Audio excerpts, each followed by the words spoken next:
আসসালামু আলাইকুম। Botanic haven চ্যানেলে সবাইকে স্বাগতম। আশা করি আপনারা সবাই ভালো আছেন। আজকে আমি আপনাদের সাথে রঙ্গন ফুলের গাছের ভিডিও শেয়ার করব। আমি এর আগে রঙ্গন ফুলের অনেকগুলো ভিডিও আপনাদের সাথে শেয়ার করেছি, কিন্তু আজকে আমি বিশেষভাবে যারা বারান্দা বাগানি তাদের জন্য একটা ভিডিও শেয়ার করব, যে আপনারা যারা বারান্দা বাগানি, যাদের বারান্দায় অল্প জায়গা আছে বা 5-6 ঘন্টা বা 3-4 ঘন্টা বা 2 ঘন্টা রোদ আসে, তারাও কিভাবে রঙ্গন ফুলের বাগান করতে পারেন সেই সম্পর্কিত ভিডিও আপনাদের সাথে শেয়ার করব। আশা করি আপনারা আমার ভিডিওটি না টেনে পুরো ভিডিওটি দেখবেন। আর ভিডিওটি ভালো লাগলে অবশ্যই আমার চ্যানেলটিকে সাবস্ক্রাইব করবেন আর আমার ভিডিওতে একটি লাইক দিবেন। এই গাছটিতে অনেকদিন ফুল আসেনি। আমি মূলত একজন বারান্দা বাগানি, আর আমার এই গাছটি 6-7 মাস আগের পুরনো রঙ্গন ফুল গাছ।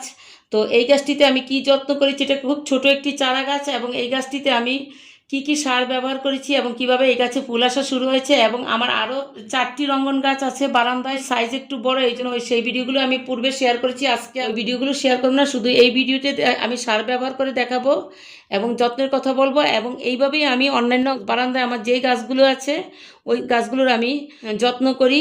যারা বারান্দা বাগানি রঙ্গন ফুল অনেক পছন্দ করেন, আপনারা আপনাদের বাগানে এই রঙ্গন ফুল গাছটি রাখতে পারেন। তো রঙ্গন ফুল গাছ বারান্দা বাগানে করার সবচেয়ে বড় সুবিধা হচ্ছে এটি কম রোদে হয়। আপনি বারান্দা বাগানে, ছাদ বাগান, জমিন যে কোনো জায়গায় এই গাছটি করা যায়। 2 ঘন্টার রোদ থাকে তাহলেও কিন্তু আপনাদের গাছে ফুল হবে, এবং সেক্ষেত্রে ফুলের পরিমাণ একটু কম হবে। অনেক গাছ আছে যা দেখা যায় যে ফুল হয় না, কিন্তু রঙ্গন গাছ আপনারা অনেকেই পছন্দ করেন এবং এই গাছটিতে গরম জুড়ে ফুল হয়। এই জন্য আপনারা বারান্দায় 2 ঘন্টার রোদ থাকলেও এই গাছটি লাগাতে পারেন। 4টি বারান্দা, তো কোনো বারান্দায় 6 ঘন্টার রোদ, কোনো বারান্দায় 2 ঘন্টায় রোদ আসে। আমার সব বারান্দায় আমি রঙ্গন ফুল রেখেছি, এবং দেখা গেছে যে কোনো গাছে অনেক ফুল হয়েছে, আবার কোনো গাছে অনেক কম ফুল হয়েছে। তো এই গাছটি একটি চারা গাছ, এই গাছটি এই প্রথম ফুল ফুটেছে, এর আগে এই গাছে ফুল হয়নি। আশা করি ভবিষ্যতে আরও ফুল হবে। আর আমি এই গাছটি কিভাবে যত্ন করেছি সেই সব ভিডিওটি আপনাদের সাথে শেয়ার করছি। রঙ্গন ফুলের মাটি আপনারা অবশ্যই তৈরি করার সময় ওয়েল ড্রেন বানাবেন, কারণ বারান্দা বাগানে রোদ কম থাকে। গাছের গোড়ায় যদি পানি জমে যায় তাহলে গাছের গোড়া পচে যায়, গাছ নষ্ট হয়ে যায়। এই জন্য আপনারা গাছের গোড়ায় 2 ভাগ মাটির সাথে 1 ভাগ বালি, 1 ভাগ ভার্মি কম্পোস্ট মিশিয়ে মাটি তৈরি করবেন। সাথে যদি সম্ভব হয় একটু নিমখোল মিশিয়ে দিবেন, এতে করে আপনাদের গাছের গোড়ায় ফাঙ্গাস আক্রমণ করবে না। আর এটি একটি হেভি ফিডার গাছ। এই গাছে আপনাদের সার বেশি দিতে হবে। গোলাপ, জবা, বেলি এই ধরনের ফুল গাছে যেমন সার দিতে হয়, রঙ্গন গাছেও আপনাদের মাসে কমপক্ষে 2 থেকে 3 বার সার দিতে হবে। আমি আমার এই গাছটিতে 6 মাস আগের পুরনো গাছ, তো ছোট চারা সংগ্রহ করেছি। তারপরে আমি দেখা গেছে এই গাছটিতে আমি মাসে 3 বার সার দিয়েছি, কারণ এটাতে ফুল আসছিল না। এই জন্য আমার একটু খারাপ লাগছিল, এই জন্য আমি বিভিন্ন ধরনের সার দিয়েছি। প্রথমে আমি এই গাছটিতে মিক্সড জৈব সার দিয়েছি, তার 10 দিন পর আমি লিকুইড তরল সার ব্যবহার করেছিলাম। লিকুইড তরল সারের ভিতরে আমি কলার খোসা এবং পেঁয়াজের খোসা একসাথে 3 দিন ভিজিয়ে তার সাথে আমি একটু অ্যাপসম সল্ট মিশিয়ে তার সাথে সমপরিমাণ পানি দিয়ে আমি গাছে দিয়েছি। দেখেন তার ফলশ্রুতিতে আমার কাছে ফুল আসা শুরু হয়েছে। আজ 10 দিন পরে আমি আবার এই গাছটিতে শুধু অ্যাপসম সল্ট ব্যবহার করে দেখাবো। অ্যাপসম সল্ট গাছে ব্যবহার করলে অনেক ধরনের উপকার পাওয়া যায়। এতে করে গাছের পাতায় ক্লোরোফিল তৈরি হয়, আর ক্লোরোফিলের মাধ্যমে গাছ সূর্য থেকে খাবার গ্রহণ করে এবং গাছে প্রচুর পরিমাণে ফুল হয়। কারণ বারান্দা বাগানে সবসময় রোদ প্রবেশ করে না, সেক্ষেত্রে আপনারা যদি অ্যাপসম সল্ট ব্যবহার করেন এতে করে আপনাদের ফুলের পরিমাণ বেড়ে যাবে। আর রঙ্গন গাছ জৈব খাদ্য বেশি পছন্দ করে, এই জন্য আপনারা জৈব সার বেশি ব্যবহার করবেন। আর রাসায়নিকভাবে আপনারা রঙ্গন গাছ করতে পারেন। রাসায়নিক সারটা একটু কম ব্যবহার করি, শুধু অ্যাপসম সল্টে আমি রাসায়নিক হিসেবে ব্যবহার করছি। তো আপনারা যদি রাসায়নিকভাবে করতে চান তাহলে রাসায়নিক সার ব্যবহার করতে পারেন।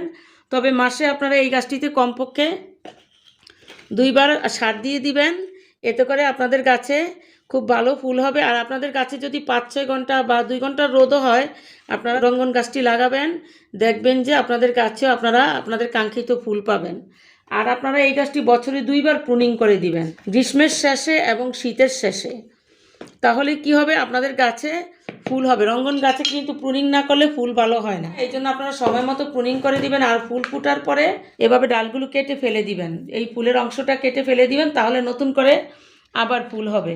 এভাবে আপনারা রঙ্গন গাছের যত্ন করবেন, দেখবেন আপনাদের বারান্দা বাগানিরাও আশা করি আপনাদের বারান্দা বাগানে সুন্দর রঙ্গন গাছ পাবেন এবং অনেক সুন্দর সুন্দর ফুল হবে।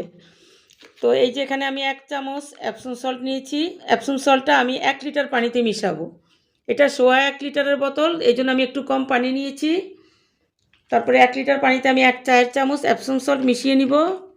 আপনারা এটা মাসে 1 বার দিলেই চলবে, এর বেশি দেওয়ার প্রয়োজন নাই। প্রথমে আপনারা দিবেন মিক্সড জৈব সার, তার 10 দিন পরে দিবেন আপনারা তরল সার। তার 10 দিন পর আপনারা এভাবে 1 চায়ের চামচ এপসম সল্ট 1 লিটার পানিতে মিশিয়ে ভালোভাবে ঝাঁকিয়ে নেবেন। তারপরে গাছের গোড়াটা ভালোভাবে খুঁড়িয়ে দিবেন। এছাড়াও মাঝে মাঝে ভালোভাবে খুঁড়িয়ে দিবেন, তাতে করে আপনাদের গাছে বাতাস প্রবেশ করবে এবং গাছটি ভালোভাবে বেড়ে উঠবে।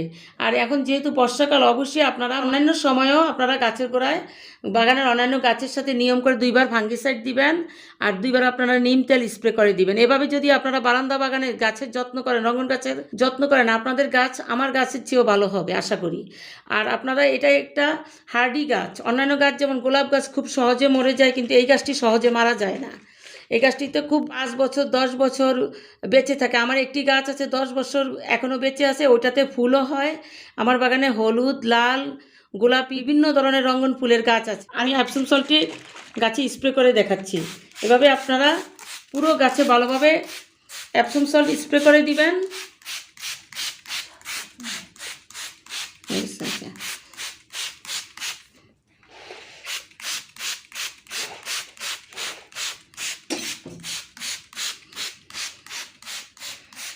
পুরো গাছে এপসম সল্ট স্প্রে করে দিবেন মাসে একবার।